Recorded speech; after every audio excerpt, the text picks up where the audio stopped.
culture can be a battlefield, and its heritage a direct target to foster violence and threaten peace. Since war begins in the minds of men and women, it is in the minds of men and women that the defenses of peace must be constructed. Since centuries, destruction of heritage has been a way to ease the past and prevent a common future for the individuals and their communities. These destructions have left deep scars in our collective memory. In conflict and crisis, culture plays a central role in preventing escalation of violence, ensuring inclusive dialogue, and facilitating a sustainable peace. Culture can serve as a true catalyst for reconciliation and recovery, a wellspring of hope and sustainability for the future. The EU is strongly engaged in international cultural relations, as it strongly contributes to intercultural dialogue, conflict prevention, reconciliation, and resilience, proving to be a shield against intolerance and violent extremism.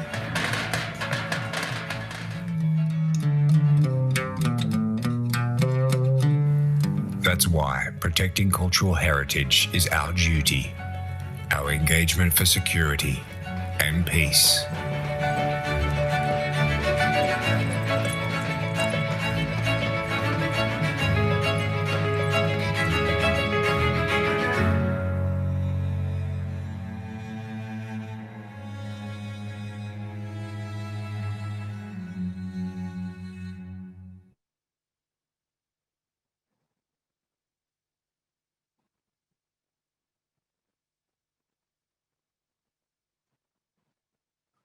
We will now have the privilege to listen to the opening addresses by Josep Borrell, the High Representative of the Union for Foreign Affairs and Security Policy, Vice President of the European Commission, Mariya Gabriel, European Commissioner for Innovation, Research, Culture, Education and Youth, and Michel Müntefering, Minister of State for International Cultural Policy at the German Federal Foreign Office. The High Representative unfortunately did not have a possibility to be with us this very morning, and we will listen to his opening address that was recorded just a few minutes ago. Miguel, might you please launch the video of High Representative Borrell? Celebrating today the 50th anniversary of the UNESCO Convention, fighting the illicit trafficking of cultural property, to which the European Union is strongly committed. In modern wars, also culture is used as a weapon and becomes a direct target for terrorists who want to destroy the identity and the past of a nation. For instance, we all remember the images of destruction of heritage by the Islamic State in Iraq and Syria. They have left deep scars in our collective memory and in the population that suffered this loss. At the same time, cultural heritage can also be a strong driver of peace and instrument for stability. Cultural sites can be a place where former enemies acknowledge and respect their differences, building on this awareness a common future. This is what the construction of the European Union, our European history, is teaching us. Protecting and promoting respect for culture and its diversity is fundamental to counter violent extremism, to generate an inclusive and positive dialogue, and to foster lasting peace. 50 years after the signature of the UNESCO Convention, it's a good moment to assess what has been achieved and what remains to be done. During this conference, we want to explore the dynamic relationship between cultural heritage and peace, and how the European Union can give its contribution and integrate cultural heritage in its security strategies and peace processes. I wish all of you an excellent conference and fruitful debate. Stay safe.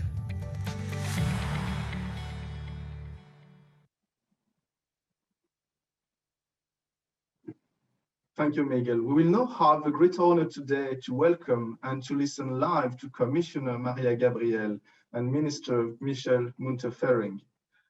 Mariya Gabriel, European Commissioner for Innovation, Research, Culture, Education and Youth. Madam Commissioner, many thanks for being with us today. Floor is yours.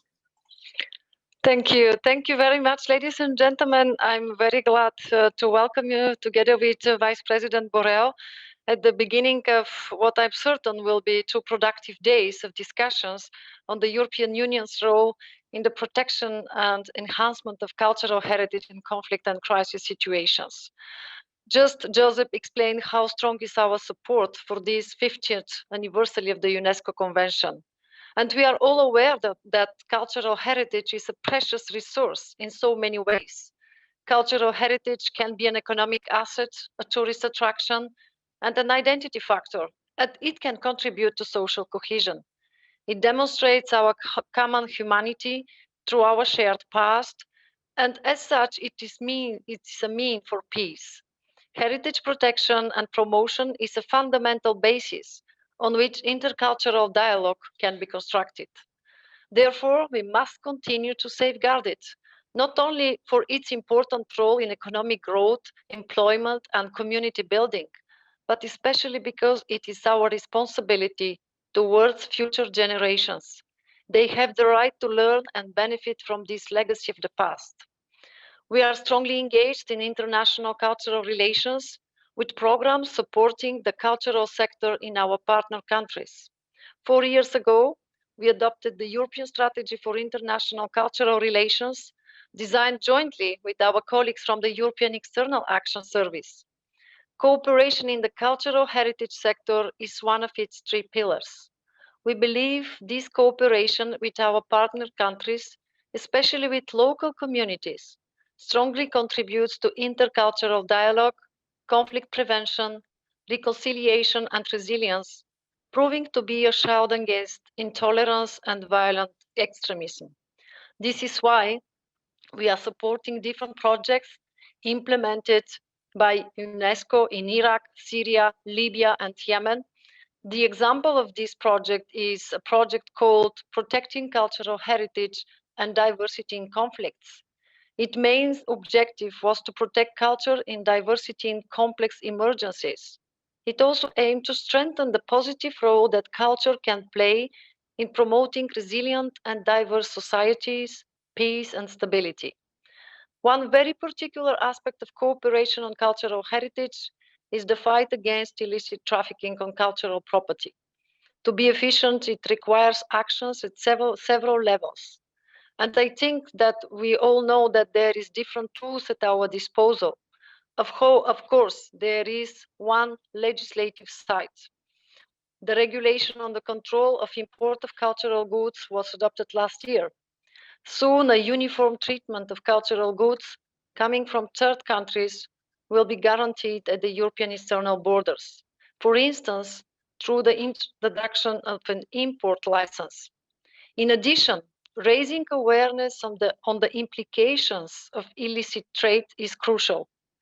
With this in mind, we cooperated with UNESCO on providing training for the art market players so that they can be more sensitive to suspected objects. Nevertheless, more support is needed for the enforcement authorities. It is a challenging task to investigate cultural property crime if one lacks expertise. This is why we also supported UNESCO in providing training to the relevant authorities of the European member states on this matter. Let us remember that the protection of cultural heritage is not an objective we can attain alone.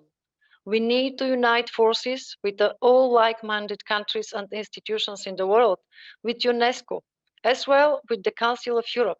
It is only by pooling resources and coordinating our responses that we'll be able to make a difference. 2 additional points. Let's talk more and more about the research innovation and the role that they can play for preserving our cultural heritage. And last but not least, let's talk about skills and knowledge that can be and should be transferred across generations in order to learn how to protect, how to anticipate, how to prevent, especially for our young people. And that's why I'm very glad that through programs like Erasmus Plus or European Solidarity Corps, we'll continue to help our young people to be aware and to understand what that means, the importance of cultural heritage, and how to take ownership of this heritage and to preserve it. Today and tomorrow, you will consider what are the most effective ways of integrating the protection and enhancement of cultural heritage in the framework of our European integrated approach to conflict and crisis response. Thank you very much for your dedication, and special thanks to our colleagues from the European External Action Service for putting this essential topic under the spotlight. I wish you a very fruitful discussions.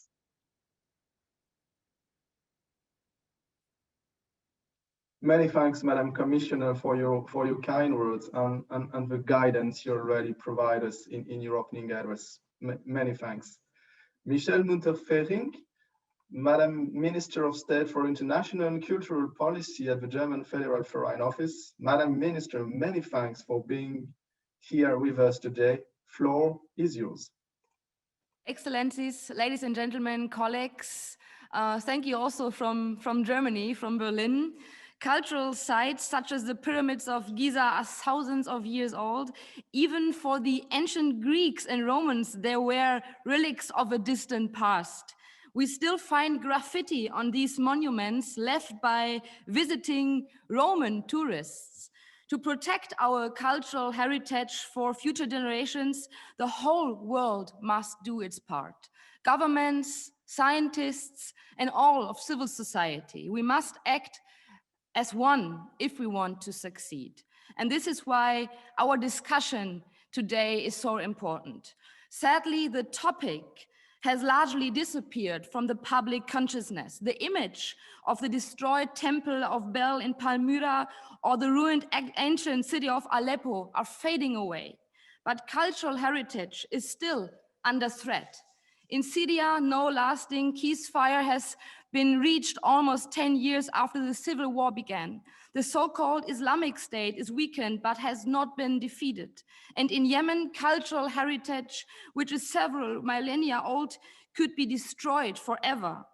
Meanwhile, the illegal trade of cultural objects continues to flourish. Recently, the so-called illicit study was published in Germany. The results are startling.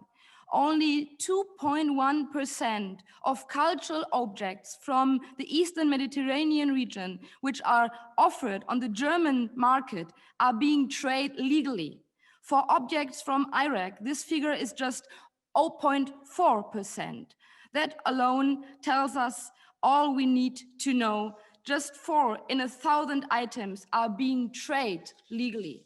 Of course, new challenges such as the coronavirus pandemic are taking up a great deal of time and energy.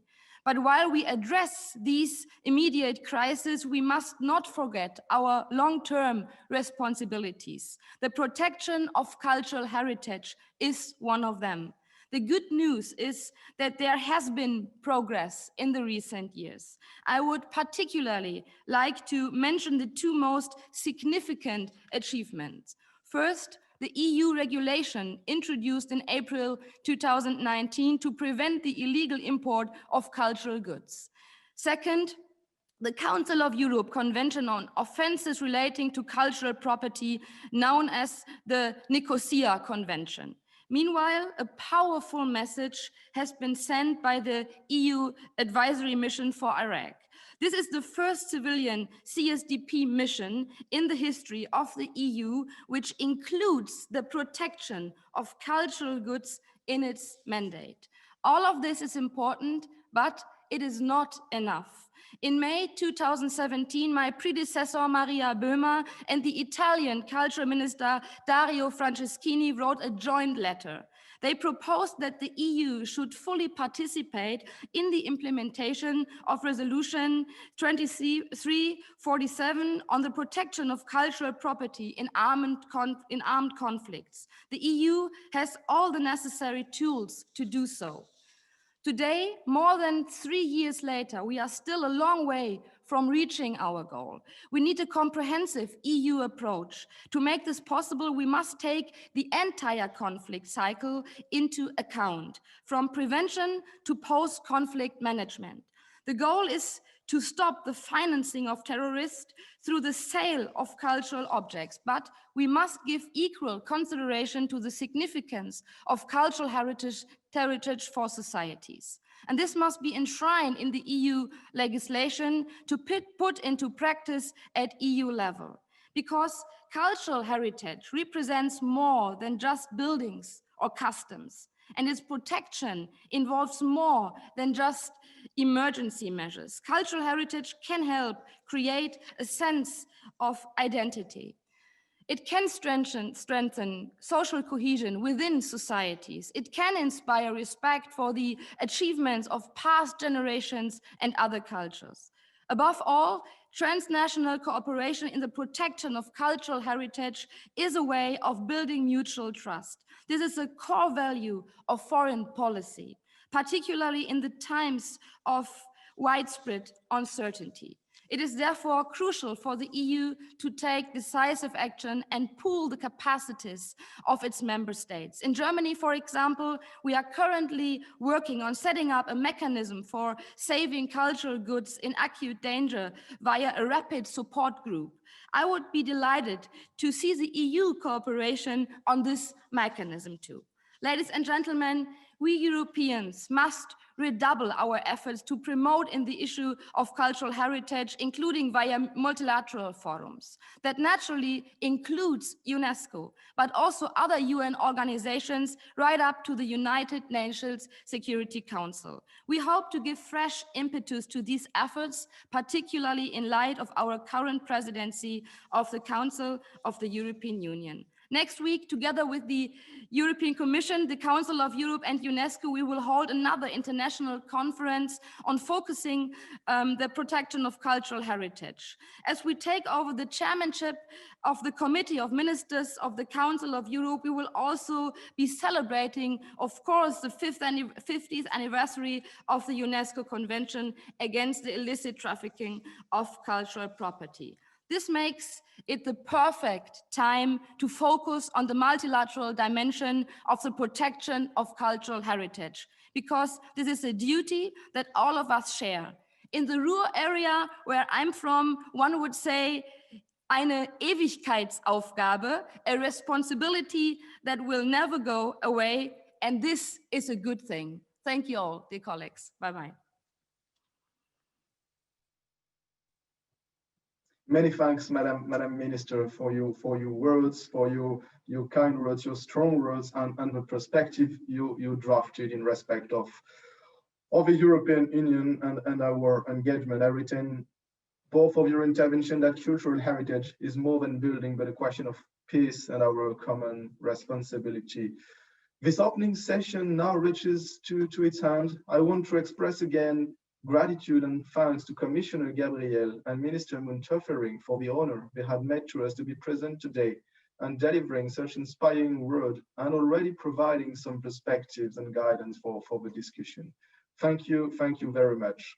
But Commissioner Gabriel and Minister Müntefering remind also us that this conference is organized for the 15th anniversary of the UNESCO Convention of 1970. And before joining the first session and as a digital transition, we will now have the honor to display a video of Lazar Elundu, Secretary of the 1970 UNESCO Convention, on the means of prohibiting and preventing the illicit import, export, and transfer of ownership of cultural property. Miguel, might you please launch the UNESCO video? Mesdames et messieurs, je suis très heureux de vous retrouver aujourd'hui à l'occasion de cette réunion en ligne autour du rôle de l'Union européenne sur la protection et la valorisation du patrimoine culturel en cas de conflit et de crise.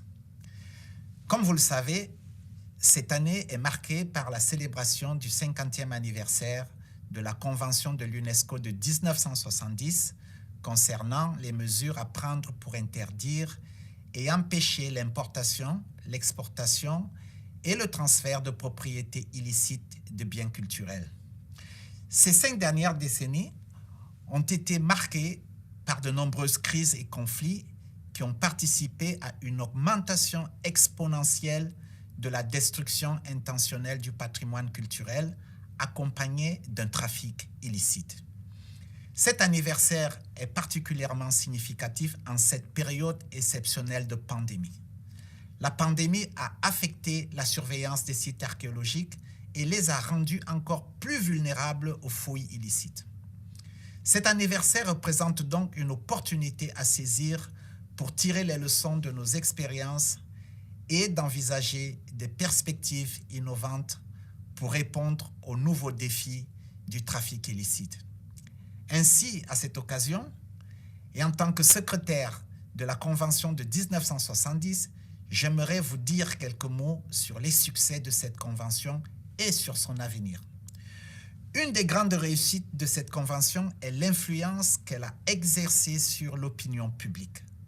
Bon nombre de musées et d'autres institutions similaires en Europe ont adopté volontairement la date de 1970 comme année à partir de laquelle il convenait d'enquêter sur la provenance des objets. L'UNESCO, avec l'aide de ses partenaires et notamment l'Union européenne, a pu organiser de nombreux ateliers de formation visant les professionnels des musées et du patrimoine culturel, les professionnels du marché de l'art, les autorités judiciaires et les forces de l'ordre, ainsi que des activités de sensibilisation du public.